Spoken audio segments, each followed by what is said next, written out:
Wonder Nerds, it's Friday, October 2nd, and I'm talking really fast because I have a lot of things to say. Also, I can't believe I forgot a multitude of sins in your pants.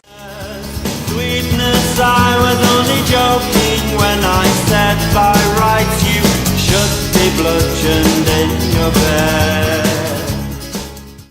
Number 1, Cass, belated happy birthday. Hopefully it was awesome. Thing 2, Paul, do whatever you want with your hair. You're gonna be awesome either way. Number 3, I wanna holler at my boy Ryan. God, I'm so white. Ryan is also on YouTube, so click the heart. Click it now. It occurs to me that this isn't so much a heart as it is a circle because I have freakishly small hands. 4, on Tuesday I went to the Peace Summit in Vancouver.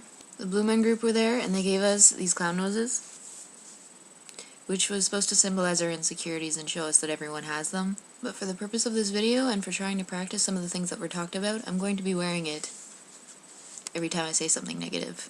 Okay, I know that wasn't really a negative thing, so it didn't make sense that I was wearing it, but it was more of a demonstration. The Dalai Lama was there, which was awesome. I wasn't sure what to think before we got there, because while I like the Dalai Lama, I am not particularly fond of organized religion or religious leaders. But he has this sort of calm humility about him, where the moment he opens his mouth, you remember he's just a person. A person who's believed to be the rebirth of an enlightened being, but a person nonetheless. And he didn't bring religion into it at all, which I appreciated.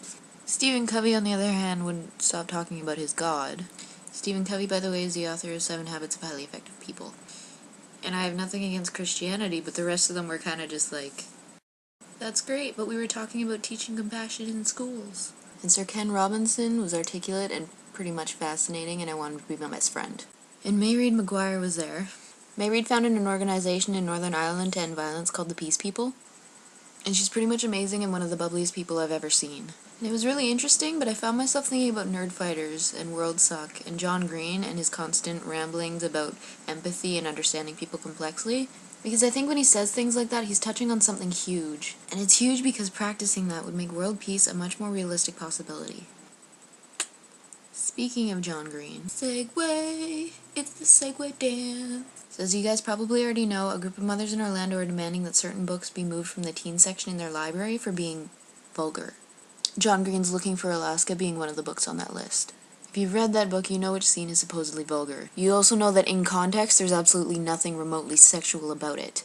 Okay, well I guess technically it's sexual, but it's not erotic. John Green already went through this with his book being taught in schools more than a year and a half ago, and addressed it in the video I Am Not a Pornographer. Click.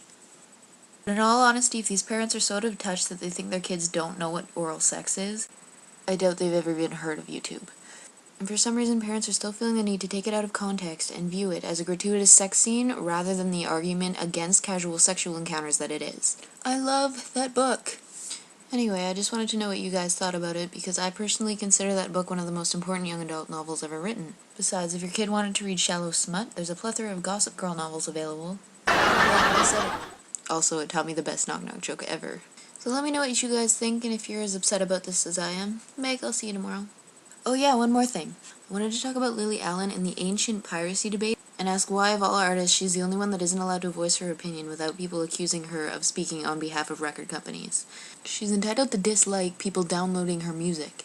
My bias on the subject is a little bit mixed because on the one hand, my dad used to work for a giant record company, and he got laid off a few years ago because basically as a result of piracy. Because when they're not making money, they can't afford to pay their employees. On the other hand, I like music.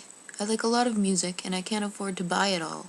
In my own defense, when I like an album, I go out and buy it. If it's not something that I think I'm going to listen to repeatedly, I'm not going to bother purchasing it. I also find other ways of supporting my bands by buying their merchandise or going to their shows. And while I don't think music piracy is the borderline satanic act that record companies and some artists make it out to be, it is illegal, and Lily Allen shouldn't be made a scapegoat just for voicing her opinion about it. Once again, what do you guys think?